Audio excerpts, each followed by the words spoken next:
जय Shri Ram. MGSU Bikaner BEd exam 2026 यानी BEd second year के एग्ज़ाम अभी 14 तारीख से शुरू हो रहे हैं, 14 मई से।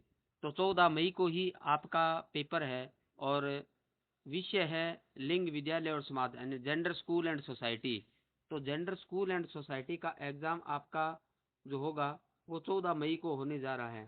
समय रहेगा एग्ज़ाम का शाम की पारी में 3 से 6 बजे तक। तो एमजीएसयू बीकानेर बीएड एग्जाम 2026 अभी शुरू हो रहे हैं बीएड सेकेंड ईयर के।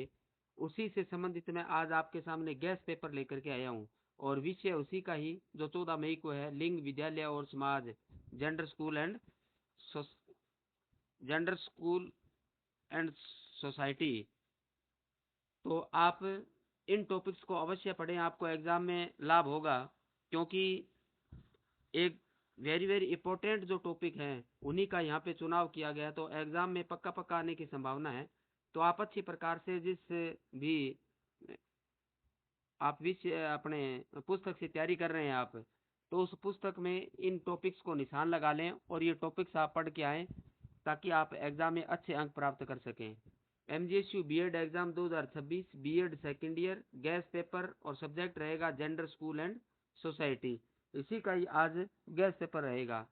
इसका जो पहला टॉपिक है, ध्यान दें, पितृसत्तात्मक तथा नारीवाद संप्रत्यय व जाति व्यवस्था के संदर्भ में लैंगिक असमानता को स्पष्ट कीजिए। यानी आपको पितृसत्तात्मकता नारीवाद संप्रत्यय देखना है और जाति व्यवस्था के संदर्भ में लैंगिक असमानता को स्पष्ट करना है।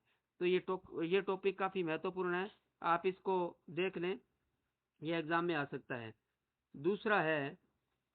दूसरा टॉपिक है सामाजिक मुद्दों के संदर्भ में महिलाओं की भूमिका, शिक्षा व्यवसाय के नारीकरण पर टिप्पणी। यानी सामाजिक मुद्दों के संदर्भ में महिलाओं की भूमिका क्या है ये पढ़ना है आपको, और शिक्षा व्यवसाय के नारीकरण पर टिप्पणी लिखना है आपको। शिक्षा व्यवसाय के नारीकरण पर आपको टिप्पणी लिखनी है। तो ये दोनों छोटे छोटे टॉपिक हैं, दोनों को आप देख लें, इंपॉर्टेंट हैं, ये एग्जाम में पूछे जा सकते हैं। तो सामाजिक मुद्दों के संदर्भ में महिलाओं की भूमिका और शिक्षा व्यवसाय के नारीकरण पर टिप्पणी, इन दोनों को आप देख लें अच्छी प्रकार से, एग्जाम में ये पूछे जा सकते हैं। तीसरा जो क्वेश्चन रहेगा वो है बालिका विद्यालय बनाम सह शिक्षा विद्यालय। यानी बालिका विद्यालय बनाम सह शिक्षा विद्यालय पर टिप्पणी आपको लिखने के लिए दी जा सकती है। दूसरा, छुपे हुए पाठ्यक्रम का विश्लेषण कीजिए। तो यानी इस टॉपिक को भी आप पढ़ लें, ये भी काफी इंपॉर्टेंट है। बालिका विद्यालय बनाम सह शिक्षा विद्यालय और पर टिप्पणी और छुपे हुए पाठ्यक्रम का विश्लेषण करने के लिए आपको दिया जा सकता है। तो ये भी आप अच्छी प्रकार से पढ़ें। इसके बाद तीसरे टॉपिक के बाद चौथा टॉपिक है, चौथे टॉपिक पे आप ध्यान दीजिए, शिक्षा सहकर्मी समूह संबंधों को लैंगिक दृष्टिकोण से समझाइए। यानी शिक्षा सहकर्मी समूह संबंधों को लैंगिक दृष्टिकोण से आपको समझाना है। और संस्कृति से अभिप्राय, लैंगिक शिक्षा में संस्कृति की भूमिका। यानी संस्कृति से अभिप्राय क्या है और लैंगिक शिक्षा में संस्कृति की भूमिका क्या है, ये टॉपिक आपको भी देख लेना है, ये भी काफी महत्वपूर्ण है। तो दोनों टॉपिक आप देखें, शिक्षा सहकर्मी समूह संबंधों को लैंगिक दृष्टिकोण से समझाना है और संस्कृति से अभिप्राय और लैंगिक शिक्षा में संस्कृति की भूमिका आपको स्पष्ट करनी है। तो ये भी आप चौथे वाला टॉपिक आप देख लें, ये भी काफी महत्वपूर्ण है, एग्जाम में पूछा जा सकता है। उसके बाद नेक्स्ट जो आता है वो पांचवा टॉपिक आता है। पांचवा टॉपिक है औपचारिक तथा अनौपचारिक संस्थाओं में, औपचारिक तथा अनौपचारिक संस्थाओं में महिलाओं के विरुद्ध हिंसा व महिला अधिकार।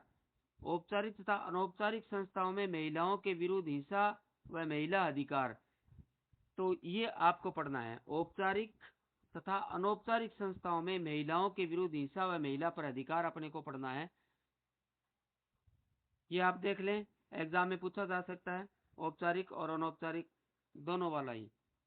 अगला छठा जो टॉपिक आता है वो आता है जेंडर विभेदता तथा जेंडर रूढ़िवादिता को, जेंडर विभेदता तथा जेंडर रूढ़िवादिता को रोकने में समाज की भूमिका।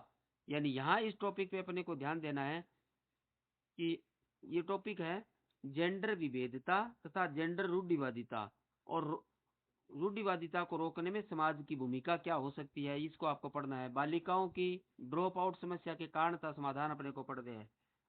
यानी जेंडर विविधता, जेंडर रूढ़िवादिता रोकने में समाज की भूमिका पढ़नी है, और बालिकाओं की ड्रॉप आउट समस्या के कारण और तथा समाधान अपने को पढ़ना है। तो ये भी काफी महत्वपूर्ण टॉपिक है, इसको भी आप पढ़ लें, या एग्जाम में पूछे जा सकते हैं। उसके बाद अगला जो टॉपिक आता है वो 7वां टॉपिक आता है आपका, और 7वां टॉपिक में क्या पढ़ना है अपने को, ये अपने को ध्यान देना है। 7वें में दिया है महिला सशक्तिकरण की आवश्यकता, महिला सशक्तिकरण की आवश्यकता तथा महत्व, और वह महिलाओं का लैंगिक उत्पीड़न औपचारिक अनौपचारिक संस्थाओं के संदर्भ में था उनके समाधान। अब अपने को क्या करना है, ये महिला से संबंधित आपका टॉपिक है पूरा पूरा। महिला सशक्तिकरण को पढ़ना है, आवश्यकता उसके महत्व पढ़ने हैं, महिलाओं का लैंगिक उत्पीड़न औपचारिक अनौपचारिक संस्थाओं के संदर्भ में पढ़ना है अपने को, ये ध्यान रखना। महिलाओं का लैंगिक उत्पीड़न औपचारिक औपचारिक तथा अनौपचारिक है, यानी औपचारिक तथा अनौपचारिक संस्थाओं के संदर्भ में अपने को पढ़ना है। तो ये 7वां टॉपिक भी आप पढ़ दें, महिला सशक्तिकरण की आवश्यकता, महत्व, महिलाओं का लैंगिक उत्पीड़न, औपचारिक तथा अनौपचारिक संस्थाओं के संदर्भ में उनके समाधान अपने को पढ़ना है। ये भी आप पढ़ लें, काफी महत्वपूर्ण टॉपिक है, एग्जाम में पूछा जा सकता है। उसके बाद अगला यानी लास्ट टॉपिक आपका है, जो लास्ट टॉपिक आपको पढ़ना है वो है लैंगिक समानता में शिक्षक तथा समाज की भूमिका का वर्णन कीजिए। यानी लैंगिक समानता में शिक्षक तथा समाज की भूमिका क्या हो सकती है, इसको अपने को पढ़ना है। तो लैंगिक समानता में शिक्षक तथा समाज की भूमिका का वर्णन अपने को करना है। तो ये भी आप अच्छी प्रकार से पढ़ लें, काफी महत्वपूर्ण टॉपिक है, पूछा जा सकता है, छोटे क्वेश्चन भी पूछे जा सकते हैं और बड़े क्वेश्चन पूछे जा सकते हैं। ये जो टॉपिक मैंने 8 टॉपिक आपको दिए हैं, 8 टॉपिक में से छोटे क्वेश्चन भी आ सकते हैं, और जो आपके उत्तरात्मक क्वेश्चन आते हैं, जो आपको लगभग 1 पृष्ठ या 2 पृष्ठ में आपको जवाब देना होता है वो, और बड़े वाले जो आपके 20 जो आपके 5 पृष्ठ के जो क्वेश्चन करने के लिए आते हैं, उनसे संबंधित यहाँ पे क्वेश्चन पूछा जा सकता है। तो आप अच्छी प्रकार से इन टॉपिक्स को आप पढ़ें और एग्जाम में अच्छे अंक प्राप्त करें। एग्जाम के लिए सभी को बेस्ट ऑफ लक, आपका एग्जाम अच्छा हो, आपके नंबर अच्छे आए, और इसी के लिए भी आप प्रयास करें। इसके अलावा यदि किसी ने चैनल को सब्सक्राइब नहीं किया तो सब्सक्राइब कर लें, बेल आइकन को दबा लें, ताकि नए आने वाली वीडियो का नोटिफिकेशन आपको समय पे मिल जाए, क्योंकि प्रत्येक पेपर के गेस्ट पेपर है आपको यहाँ पे मिलेंगे। तो आपको जैसे ही नेक्स्ट वाले पेपर का गेस्ट पेपर है वो तुरंत आपको मिल जाए, इसलिए चैनल को सब्सक्राइब करके बेल आइकन को दबा लें, ताकि नोटिफिकेशन आपको मिलते रहें और जिससे आप इसका लाभ उठा सकते हैं। हाँ, एक ध्यान रखें, यदि आपके दोस्त, आपके रिश्तेदार, आपके भाई बहन, जहाँ पे और भी जो लोग हैं जो बीएड कर रहे हैं और अभी एग्जाम दे रहे हैं, तो उनको भी आप शेयर करें, ताकि वो भी इन गेस्ट पेपर का लाभ उठा सकें। तो परोपकार की भावना हमारे अंदर होनी चाहिए, तो अधिक से अधिक इस लिंक को आप शेयर करके उन लोगों की भी आप सहायता कर सकते हैं। धन्यवाद। एक बार फिर एग्जाम के लिए बेस्ट ऑफ लक।